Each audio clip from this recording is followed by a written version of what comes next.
आज supreme court में stray dogs matter का थर्ड डे ऑफ हियरिंग था। बाकी दो डेट्स की तरह आज भी हमारा मेन फोकस था एबीसी रूल्स और उसका प्रॉपर इम्प्लीमेंटेशन। मगर आज एक इम्पॉर्टेंट पॉइंट और उठाया गया, जो था फीमेल फीडर्स के साथ होने वाला हरासमेंट।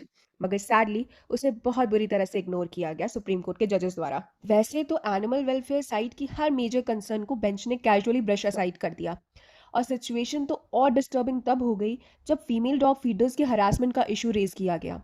इस पॉइंट पर डिस्कशन होने के बजाय कोर्ट विजिबली अनकंफर्टेबल और डिफेंसिव हो गई।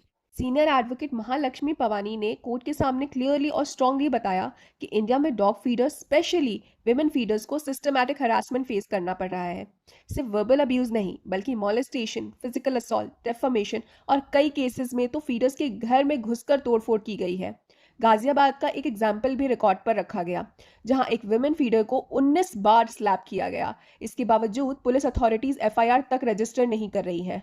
कोर्ट को ये भी इन्फॉर्म किया गया कि विजिलेंटे ग्रुप और लोकल रेजिडेंट्स विमेन फीडर्स के खिलाफ एक्सट्रीमली डेरोगेटरी और सेक्सुअलाइज्ड लैंग्वेज यूज कर रहे हैं।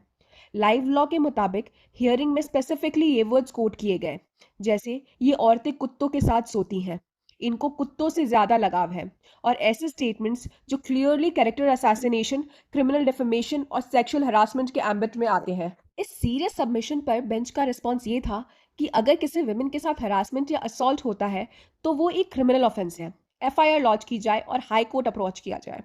कोर्ट ने इस इशू को लॉ एंड ऑर्डर प्रॉब्लम कहकर एसेंशियली इस केस के स्कोप से ही अलग कर दिया। यहीं पर एक फंडामेंटल कॉन्ट्रडिक्शन सामने आता है।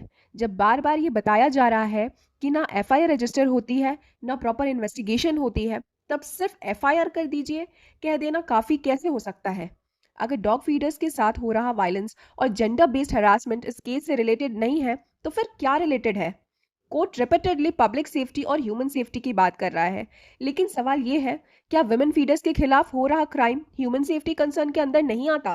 क्या उनकी डिग्निटी, बॉडीली इंटेग्रिटी और राइट टू लाइफ और लिबर्टी इस डिस्कशन का हिस्सा नहीं होना चाहिए था? हम्म, आज मेरी कम्युनिटी पोस्ट पर किसी ने एक कमेंट किया था, और ऑनेस्टली उससे बेहतर क्लोजिंग इस वीडियो के लिए हो ही नहीं सकता। जापान बनने की बात कर रहे हैं और हालत बांग्लादेश वाली कर रखी है। Very rightly said ma'am.